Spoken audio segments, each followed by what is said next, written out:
அஸ்ஸலாமு அலைக்கும் வரஹ்மத்துல்லாஹி வபரகாத்துஹு. அன்பார்ந்த OH இஸ்லாம் சேனல் நேயர்களே, எல்லாம் வல்ல ஏக இறைவனுடைய அன்பும் அருளும் நம் அனைவர் மீதும் என்றும் நிலவட்டும்.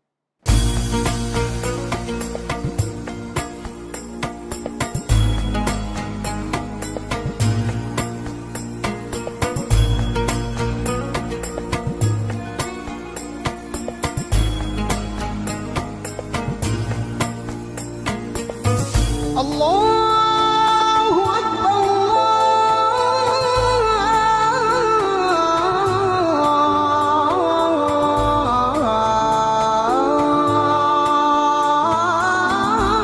அல்லாஹு அக்பர். இந்த வீடியோவை உங்களுக்கு வழங்குபவர்கள் பேசஸ் pay secure digital payments with multiple features and great success rate. வழிகாட்டும் வான்மறை என்ற இந்த தொடரில் இன்றும் உங்களை எல்லாம் சந்திப்பதில் மகிழ்ச்சி.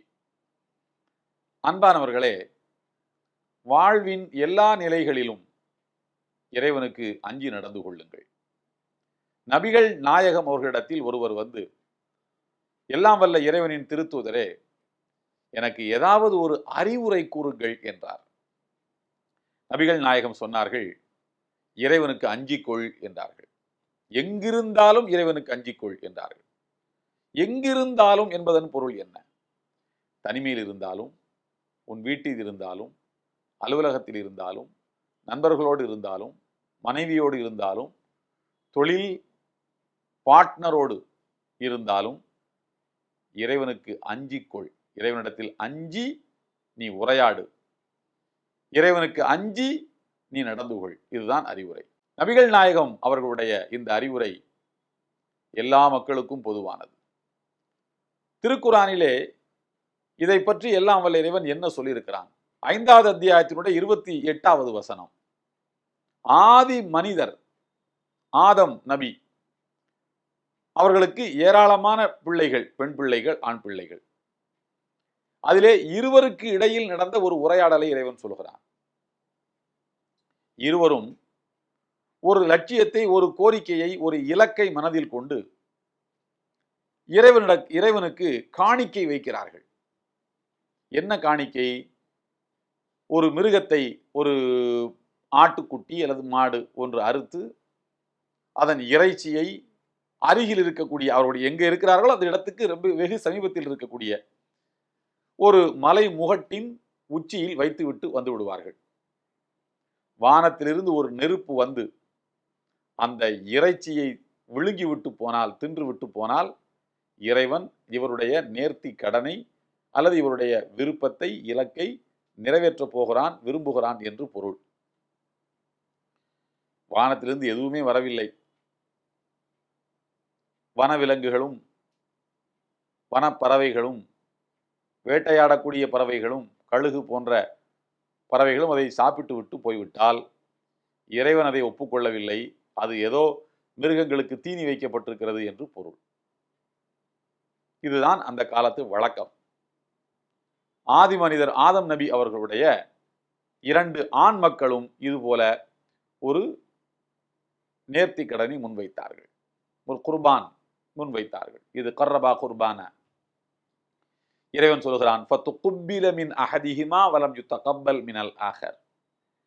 ஒருவரின் குர்பானியை இறைவன் ஏற்றுக்கொண்டான், இன்னொருவரின் குர்பானியை ஏற்றுக்கொள்ளவில்லை. அவருடைய எண்ணம் சரியில்லை, அதனால் இறைவன் ஏற்றுக்கொள்ளவில்லை. அவர் என்ன செய்திருக்க வேண்டும்? தன் எண்ணங்களை அவர் சுத்தப்படுத்தி இருக்க வேண்டும். தன் எண்ணங்களை அவர் மாற்றிக்கொள்ள வேண்டும். நேர்மையாக சிந்திக்க வேண்டும். நம்மிடத்தில் என்ன பிழை இருக்கிறது என்று அவர் யோசித்திருக்க வேண்டும். ஆனால் அதற்கு மாறாக யாருடைய குர்பானியை இறைவன் ஒப்புக்கொண்டானோ, யார் இறைவனின் நேசத்துக்குரியவரோ, அவர் அந்த தன்னுடைய சொந்த சகோதரரை பார்த்து பொறாமை கொள்ளுகிறார், கோபப்படுகிறார். அது என்ன? உன்னுடைய குர்பானியை இறைவன் ஏற்றுக்கொண்டான், என்னுடைய ஏற்றுக்கொள்ள மாட்டானா? நீ என்ன பெரிய இவனா என்று பேச்சு கொடுக்கிறார். பேச்சு வளர்கிறது, சண்டையாக அது முற்றுகிறது. இவர் கோபப்படுகிறார். யாருடைய குர்பானி இறைவன் ஏற்றுக்கொள்ளவில்லையோ, யார் இறைவனால் புறந்தள்ளப்பட்டாரோ அவர் கோபப்படுகிறார். கோபப்பட்டு அந்த காலத்திலே ஏது முறைப்படுத்தப்பட்ட ஆயுதங்கள், கையிலே கிடைக்கின்ற கல்லோ மரக்கட்டையோ எதையாவது ஒன்று எடுத்து தாக்குவதுதான் அவருக்கு தெரிந்த வழி. கையிலே கிடைத்த ஒரு பொருளை எடுத்தார். தன்னுடைய சகோதரனை கொலை செய்யக்கூடிய வெறியோடு தாக்க முற்படுகிறார். அப்போது அந்த அப்பாவி சகோதரர், அவர் பெயர் ஹாபீல், இவர் பெயர் காபீல். காபீல் தாக்க முற்படுகிறார். ஹாபீல் அதை எதிர்கொள்ளுகிற நிலையில் இருக்கிறார். அவர் சொன்னார், ஒரு வார்த்தை இறைவன் சொல்லுகிறான், நீ என்னை கொல்ல ஆயுதத்தோடு உன் கைகளை என்னை நோக்கி நீட்டினால் நான் உன்னை கொல்ல ஆயுதங்களை எடுத்துக்கொண்டு என் கையை உன் அளவில் நீட்ட மாட்டேன். ஏன் நீட்ட மாட்டேன்? அதுக்கு ஒரு காரணம். அந்த காரணத்தை இறைவன் திருக்குரானிலே ரொம்ப அருமையாக சொல்கிறான். ஏன் நான் உன்னை கொல்ல மாட்டேன், நீ என்னை தாக்கினாலும் உன்னை ஏன் நான் திருப்பி தாக்க மாட்டேன் என்றால், நான் இறைவனுக்கு அஞ்சுகிறேன், உன்னை போல அல்ல. நீ இறையச்சமற்றவன். இறைவன் நம்மை பற்றி என்ன நினைப்பான் நாம் தவறு செய்தால் என்பதை பற்றியெல்லாம் நீ கவலைப்பட்டவன் அல்ல. அதனால் தான் உன்னுடைய குர்பானி ஒப்புக்கொள்ளப்படவில்லை. அதையெல்லாம் சிந்திக்கக்கூடிய மனப்பக்குவமே உனக்கு இல்லை. அதற்கு பகரமாக நீ இறைவனிடத்திலே கோபித்துக் கொள்வதற்கு பகரமாக அல்லது காரணத்தை தேடுவதற்கு பகரமாக என்னை தாக்க வருகிறாய். ஏன்? நான் இறையச்சம் உள்ளவன், அதனால் உன்னை திருப்பி தாக்க மாட்டேன் என்று கூறுகிறார். அன்புக்குரியவர்களே, இதுதான் செய்தி. நாம் இறையச்சத்தோடு எப்போதும் இருக்க வேண்டும். ஆதி மனிதர் ஆதம் நபி அவர்களுடைய காலத்தில் உலகத்தில் நடந்த முதல் கொலை அதுதான். கொலை செய்து விட்டார். இறைவன் சொல்லுகிறான், ஃபத்தப்பஅத் லஹு நஃப்ஸுஹு கத்ல அஹீஹி ஃபகதலஹு. தன் சொந்த சகோதரனையே கொலை செய்ய அவனுடைய மனம் அவனை தூண்டியது. அதனால் அவன் கொலை செய்து விட்டான். உலகத்தில் நடந்த முதல் கொலை. மாற்று கருத்துடையவர்களை கொலை செய்து பூமியிலிருந்து அப்புறப்படுத்தலாம் என்ற வழிமுறையை முதலாக உருவாக்கியவரே இவர்தான். ஆகையினால் உலகத்தில் எங்கெல்லாம் எப்போதெல்லாம் கொலைகள் நடக்கின்றனவோ அப்போதெல்லாம் அந்த கொலையை உலகத்திலே முதலாக அறிமுகப்படுத்திய ஆதம் நபியினுடைய மகன் காபீலுக்கு ஒரு பங்கு, அந்த கொலை பழியின் பாவத்தின் ஒரு பங்கு போய் சேர்ந்து கொண்டே இருக்கும் என்றார்கள் நபிகள் நாயகர்கள்.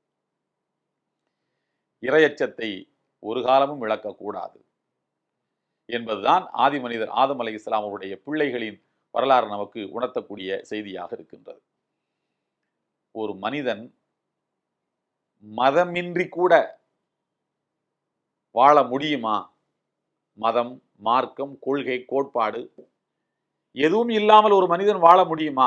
முடியும். மதமற்ற மனிதர்கள் இருக்கத்தான் செய்கிறார்கள், இல்லை என்பதில்லை. ஆனால் மிருகம் போல் வாழ்வதற்கா இறைவன் நம்மை படைத்தான்? வேதங்களை தந்தது புறந்தள்ளுவதற்கா? ஏற்று நடப்பதற்குத்தானே. மனிதன் என்றால் மனித பண்போடு அல்லவா அவன் வாழ வேண்டும். மனிதனை மகத்தான மாண்புள்ளவனாக வல்லவா இறைவன் படைத்திருக்கின்றான். உலகத்திலே மனிதன் எப்படி கணக்கு போடுகின்றான்? நீண்ட பெரும் கற்பனைகளை போடுகிறான், பெரும் பெரும் ஆசைகளை வளர்த்து கொள்ளுகிறான். அந்த ஆசைகள் நிறைவேறாமலேயே மண்ணுக்கு கீழே போய்விடுகின்றான். நீண்ட காலம் வாழ வேண்டும் என்று விரும்புகின்றான்.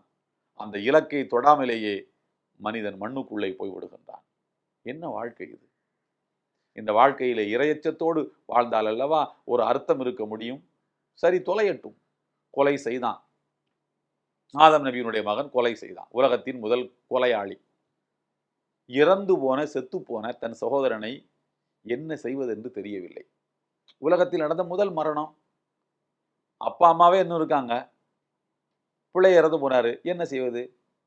எரிக்கிறதா, புதைக்கிறதா, கடல்ல தூக்கி போடுறதா, ஆற்றுல தூக்கி போடுறதா, பேசாம அப்படியே போட்டு விட்டு வந்து விடுவதா, வனவிலங்குகளுக்கு இரையாக்கி விடுவதா, என்ன செய்வது தெரியவில்லை.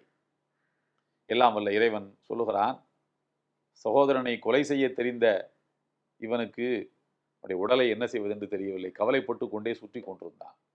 பிறகு நான் தான், இறைவன் சொல்கிறான், நான் தான் ஒரு காகத்தை அனுப்பினேன். அந்த காகம் தரையை தோண்டியது. செத்து போன இன்னொரு காகத்தை கொண்டு வந்து அதிலே வைத்து மண்ணை மூடி வைத்தது. ஆகா, இதுபோல் கூட சிந்திக்க இயலாமல் நான் போய்விட்டேனே என்று அவன் வருத்தத்திலேயே காலம் கழித்தான். பிறகு காகத்தை பார்த்து பாடத்தை கற்றுக்கொண்டான் என்று இறைவன் முடிக்கின்றான்.